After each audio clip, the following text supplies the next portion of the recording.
नमस्कार साथियों, बात करने वाले हैं मार्केट के बारे में। मार्केट के बारे में बात करें तो जिस खबर का इंतज़ार था हमें कई दिनों से, वो खबर आ चुकी है और वो खबर है अनएम्प्लॉयमेंट रेट्स किस प्रकार से कम हुई है, जो बेरोज़गारी का आंकड़ा है वो किस प्रकार से आया है। सभी चीज़ें हम क्लियर करते हुए नजर आएंगे, क्योंकि अगस्त के महीने में जिस प्रकार की गिरावट इस डेटा की वजह से होती हुई दिखाई दी थी, वो डेटा अब आ चुका है। तो इस पर बात करेंगे, लेकिन उससे पहले यदि आप चैनल में नए हो तो लाइक और सब्सक्राइब जरूर कीजिए, क्योंकि ऐसी ही खबरें आपको रोज़ यहाँ से देखने को मिलेगी। सबसे पहले बात करें तो यूएस का जो पेरोल का आंकड़ा है वो बढ़ता हुआ दिखाई दिया है और करीब 1,42,000 का आता हुआ दिखाई दिया है। पहले से तो ज़्यादा आया है, लेकिन जो अर्थशास्त्री बता रहे थे बड़े बड़े, वो एक्सपेक्टेड डेटा नहीं आया है और उससे घटकर आया है। जो अर्थशास्त्री है वो करीब 1,60,000 का डेटा आने की सोच रहे थे, लेकिन उससे घटकर करीब 1,42,000 का ही डेटा यहाँ पे बेरोजगारी की तरफ से आता हुआ दिखाई दिया है। तो वो थोड़ा बेड आता हुआ दिखाई दिया है। आप यहाँ पे जो विशेषज्ञ है, अमेरिकी विशेषज्ञ हैं, उनकी माने तो जो जॉब रिकॉर्ड है उनके बारे में उन्होंने बताया है कि जो पेरोल के आंकड़े हैं वो एक्सपेक्टेड से कम हैं, इसलिए थोड़े नेगेटिव यहाँ पे देखने को मिलेंगे। लेकिन जो अनएम्प्लॉयमेंट की टिकिंग है वो डाउन आई है, जो कि बाज़ार के लिए अच्छा है। अब जो पूरी नज़रें रहेगी वो रहेगी फेड के ऊपर, क्योंकि फेड यदि 0.5% की रेट से रेट दरें कम करता है तब जाकर थोड़ा सही अनुमान आता हुआ दिखाई देगा। तो इस तरह की खबरें आना अमेरिकी बाज़ारों के लिए जो है ज़्यादा नेगेटिव खबर भी नहीं है तो ज़्यादा पॉजिटिव खबर भी नहीं है। पॉजिटिव खबर जब होती जब ये पेरोल का डाटा 1,60,000 से ऊपर आता, और इस प्रकार से आना थोड़ा फिर से बाज़ारों को रिसेशन की तरफ धकेलता हुआ नज़र आया है। कई विशेषज्ञ ये अनुमान भी लगा रहे हैं और उनका ये भी मानना है कि यदि अभी भी जो फेड है 0.25 की दर से, यानी कि 25 बीपीएस की दर से ही रेट कम करता है, तो दिक्कतें फिर से फेड की तरफ से बढ़ जाएगी। उनको 50 बीपीएस की दर से ब्याज दरें कम करने की ज़रूरत है और इसी वजह से अमेरिकी बाज़ारों में अभी के जो संकेत है नेस्डेक की तरफ से थोड़े नेगेटिव संकेत दे रहे हैं।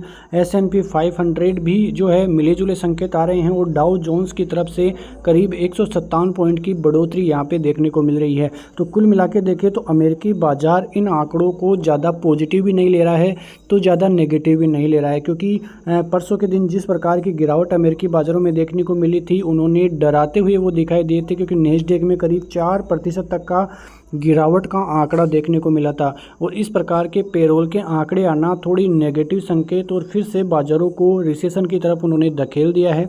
यहाँ पे यूरोपियन बाज़ारों की बात करें तो वहाँ से भी कुछ ज़्यादा देखने को नहीं मिल रहा है और वहाँ से भी पॉजिटिव संकेत ही आ रहे हैं, ज़्यादा नेगेटिव संकेत नहीं, मिले जुले संकेत ही दिखाई दे रहे हैं। और यदि ऐसी खबरें ही रही तो बाज़ार में 2025 तक जो है रिसेशन आ जाएगा। फेड ने पहले से ऐसे वार्निंग दी है। उसके अलावा गोल्डमैन सैक्स ने भी ऐसी ही कल वार्निंग दी थी कि जो बाज़ार है वहाँ पर अब जो चांसेस है 2025 में रिसेशन आने के, वो 25% से 50% होते हुए दिखाई दिए हैं। तो उन्होंने जो रिसेशन की खबरें हैं उनको फिर से पॉजिटिविटी में लाद खड़ा कर दिया है। लेकिन जो भारतीय बाज़ारों के लिए सबसे बड़ी दिक्कत सामने आई वो आई सेबी चीफ की वजह से, क्योंकि सेबी चीफ को पार्लियामेंट के जो पब्लिक अकाउंट कमेटी होती है उसका जो अध्यक्ष होता है वो होता है अपोजिशन पार्टी का, यानी कि इस समय कांग्रेस का इसका अध्यक्ष है। और इस प्रकार की खबरें आना, क्योंकि जब जो एलिगेशंस है वो कांग्रेस की तरफ से भी लगते हुए नज़र आए थे। जो जी के डायरेक्टर थे, पहले सीईओ थे, जो उनकी तरफ से भी लगते आए थे, क्योंकि जो जी और सोनी की जो मर्जर होने वाला था उनकी वजह से ही जो करप्शन के कारण उनके एलिगेशंस वहाँ पे लगते हुए नज़र आए। हिडनबर्ग की तरफ से नज़र आए और जिस प्रकार से ICICI बैंक की तरफ से सैलरी के मामले में जो कुछ भी नज़र आया उसकी वजह से दिक्कतें ज़्यादा उनकी तरफ से बढ़ती गई। और अब खबर आ रही है कि जो पब्लिक अकाउंट कमेटी है उनकी तरफ से समन आता हुआ सेबी चीफ को आया है, जहां पे कि उनकी जांच की जा सकती है। तो ये खबर आने के बाद भारतीय बाज़ारों पर इसका बहुत नेगेटिव इम्पैक्ट आज देखने को मिला। और कुल मिला के देखें तो कई चीज़ें सामने आती हुई अब दिखाई दे सकती है, और यदि यहाँ से दिक्कतें ज़्यादा आती है तो फिर भारतीय बाज़ारों के लिए वो नेगेटिव संकेत वहाँ से आते हुए दिखाई देंगे। ये जो एलिगेशंस लगे हैं सेबी चीफ के ऊपर, यदि उनमें कुछ भी सच्चाई रही तो भारतीय बाज़ारों के लिए आगे दिक्कतें साबित हो सकती है। लेकिन यहाँ पे देखें तो दो और इम्पोर्टेंट डेटा अभी आना बाकी है। उसमें पहला रहेगा अमेरिकी बाज़ारों के जो इन्फ्लेशन के डेटा है वो, जो कि पिछली बार 2.9 आते हुए दिखाई दिए थे और ठीक आते हुए दिखाई दिए थे। जो अनुमान है 2% का है लेकिन जो जो प्रीवियस आया है वो 2.9 का है। फिर भी पहले से ठीक जो है इन्फ्लेशन का डेटा अमेरिकी बाज़ारों का आया था, लेकिन भारतीय बाज़ारों का जिस प्रकार से इन्फ्लेशन का डेटा और प्रोडक्शन का डेटा आया था बहुत ही शानदार पिछली बार आता हुआ दिखाई दिया था। और 12 सितंबर को ये डेटा भारतीय बाज़ारों के लिए भी काफ़ी इंपॉर्टेंट रहने वाला है। तो आने वाले दिनों में आप इन डेटा पर भी नज़र रख सकते हैं। लेकिन फ़िलहाल आज भारतीय बाज़ारों से एफआईआईज़ की तरफ से 620 करोड़ की सेलिंग देखने को मिली थी। कल भी उनके द्वारा सेलिंग ही थी, लेकिन डीआईआईज़ फिर से बड़ी बाइंग यहाँ पे करते हुए दिखाई दिए हैं। करीब 2121 करोड़ की बाइंग डीआईआईज़ की तरफ से देखने को मिली है। दोस्तों मैं एक चीज़ आपको ये बता दूँ कि अब वो ज़माना गया जब एफआईआईज़ की वजह से गिरावट आने के बाद भारतीय बाज़ारों में कोई बड़ी सेलिंग देखने को मिले। अब केवल डीआईआईज़ भी ऐसी स्थिति में हैं कि वो पूरे बाज़ार को संभाल सकते हैं। लेकिन आज जिस प्रकार की गिरावट देखने को मिली है, वहाँ पे जो बहुत बड़ा हाथ है वो एफआईआईज़ का भी मानने को दिखाई दे रहा है। डीआईआईज़ की तरफ से मंथली 7000 करोड़ के लगभग और करीब 2300 करोड़ की एफआईआईज़ की तरफ से इस महीने में बाइंग की गई है। एफआईआईज़ का डाटा ज़्यादा नेगेटिव आपको देखने को नहीं मिल रहा है।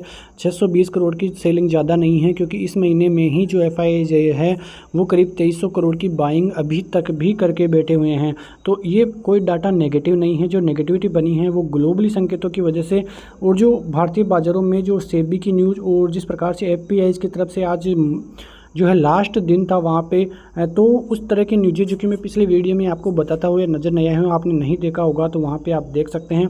ये जो ज़्यादा खबरें आ रही हैं वो अमेरिकी बाज़ारों के जो विशेषज्ञ हैं उनकी वजह से आ रही है, क्योंकि उनका अनुमान है कि अमेरिकी बाज़ारों में 7 से 10% तक का पुल बैक आता हुआ दिखाई दे सकता है। और ये न्यूज़ें आने के बाद ही बड़ी जो दिक्कतें हैं वो आ रही है। यहाँ पे देखें तो आज और अभी की एक और बड़ी खबर आती हुई दिखाई दी कि जो अमेरिकी ट्रेजरी है वहाँ पे बहुत बड़ी तेज़ी अब देखने को मिल रही है। नौकरियों के जो कमज़ोर आंकड़े आए हैं उसकी वजह से अब जो मंदी की आशंका है वो और भी ज़्यादा बढ़ती हुई अब दिखाई दे रही है। और इसी वजह से आप देखें तो जो फेड द्वारा ब्याज दरों में जो आक्रामक कटौती है, व्यापारियों ने उस पर दाव लगाया है, और इसी वजह से जो ट्रेजरी बिलों में तेज़ी है वो आती हुई दिखाई दी है, जो अमेरिकी बाज़ारों को मंदी की ओर ले जा सकती है। यहाँ पे देखें तो आज ट्रेजरी में तेज़ी आई है, क्योंकि जो शेयर बाज़ार है वो दबाव में दिख रहे हैं। जो वेतन संबंधी आंकड़े हैं वो आते हुए नज़र आए हैं और वो कमज़ोर आए हैं। निवेशकों को उम्मीद बढ़ गई है कि फेडरल जो है ब्याज दरों में अब आक्रामकता ला सकता है। जहां पर आप देखें कि इस प्रकार का जो डेटा आ जाता हुआ दिखाई दिया है, काफ़ी नेगेटिव डाटा आपको देखने को मिलेगा। जहां पर जो 1,60,000 का अनुमान था वो घटकर केवल 1,42,000 नौकरियां ही आती हुई दिखाई दी है। तो ये डेटा बहुत ही नेगेटिव आता हुआ दिखाई दिया है। वही जो 89 पिछली बार था उससे तो अच्छा आया है, लेकिन फिर भी जो उम्मीद थी उससे कमज़ोर ही नतीजे आते हुए दिखाई दिए हैं। भारतीय बाज़ारों में भी आज करीब 1400 शेयर डिक्लाइन में देखने को मिले। केवल 427 शेयर ही एडवांसेज में आपको दिखाई दिए होंगे।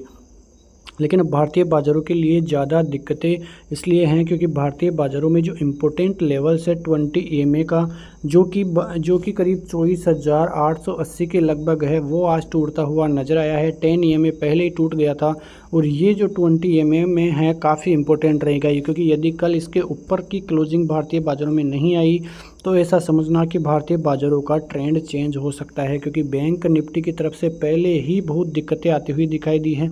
वहाँ से 50 EMA भी टूटता हुआ दिखाई दिया है। 20 EMA पहले 10 EMA टूटा, फिर 20 टूटा और फिर 50 EMA, 3 बड़े जोन में बैंक निफ्टी की तरफ से टूटते हुए नज़र आए हैं। और उसी वजह से बैंक निफ्टी जो है, अब जो बैंक निफ्टी का ट्रेंड है वो पॉजिटिव से नेगेटिव होता हुआ दिखाई दिया है, क्योंकि पिछले 3-4 दिन में ऐसा लग रहा था कि बैंक निफ्टी में फिर से रिवर्सल आ सकता है, लेकिन वो होता हुआ दिखाई नहीं दिया और बैंक निफ्टी की तरफ से फिर से नेगेटिव संकेत बनते हुए दिखाई दिए। बैंक निफ्टी को अब कुल मिला के जो 50,200 है वो लेवल बचाना होगा, क्योंकि वो 100 EMA हैं, और पिछली बार भी जब गिरावट देखने को मिली थी तो 100 EMA से ही ज़बरदस्त पुल बैक देखने को मिला था। वहीं जो निफ्टी के लिए सबसे इम्पोर्टेंट जोन रहेगा वो रहेगा 24,800 का, और यदि ये लेवल बचा लेता है कल निफ्टी तो फिर दिक्कतें थोड़ी कम हो सकती है, क्योंकि जिस प्रकार की कॉल राइटिंग आज 25,000 के लेवलों पे ऐड हुई है, करीब 60 लाख कॉल राइटर्स 25,000 के लेवलों पे आज ही ऐड होते हुए दिखाई दिए हैं, जबकि जो पुट राइटर्स है वो वहाँ से कटिंग करते हुए दिखाई दिए हैं। तो ये थोड़ा नेगेटिव डेटा है, क्योंकि जो कॉल राइटर्स है वो 25,200 से उठ के सीधे 25,000 पर आते हुए दिखाई दिए हैं। उनकी तरफ से ज़बरदस्त सेलिंग का आंकड़ा आता हुआ दिखाई दिया है। तो सबसे इम्पोर्टेंट डेटा यही रह जाता है कि बाज़ार को 24,800 का लेवल कैसे भी करके बचाना होगा। यदि उसके ऊपर ही सोमवार को तेज़ी होती है तो फिर बाज़ारों के लिए थोड़े संकेत फिर से पॉजिटिव रह सकते हैं। लेकिन फ़िलहाल मैं आपको एक चीज़ तो बता दूँ कि जो भारतीय बाज़ार है अभी भी नेगेटिव संकेत इसलिए नहीं कह सकते क्योंकि ज़्यादा कोई नेगेटिव खबरें भारतीय बाज़ारों से नहीं है। भारतीय बाज़ारों की जो इकोनॉमी है तगड़े तरीके से ग्रो कर रही है और जो जीडीपी का अनुमान है वो भी सभी ब्रोकरेज हाउसेज बढ़ाते हुए ही नज़र आए हैं। तो ये रेगुलेटरी खबरें जिस प्रकार से आ रही हैं उसकी वजह से आज भारतीय बाज़ारों में गिरावट देखने को मिली है। वैसे करेक्शन आना भी था क्योंकि आपको पता है कि लगातार 14 दिन तेज़ी के बाद एक दिन गिरावट का आना कोई ज़्यादा बड़ी गिरावट नहीं है। एक तरह से देखें तो अभी भी निफ्टी सही जोन में ही है, वहाँ से निफ्टी रिवर्सल ले सकता है। तो मिलते हैं ऐसी ही खबरों के साथ, तब तक के लिए नमस्कार। जय हिंद, जय भारत, वंदे मातरम।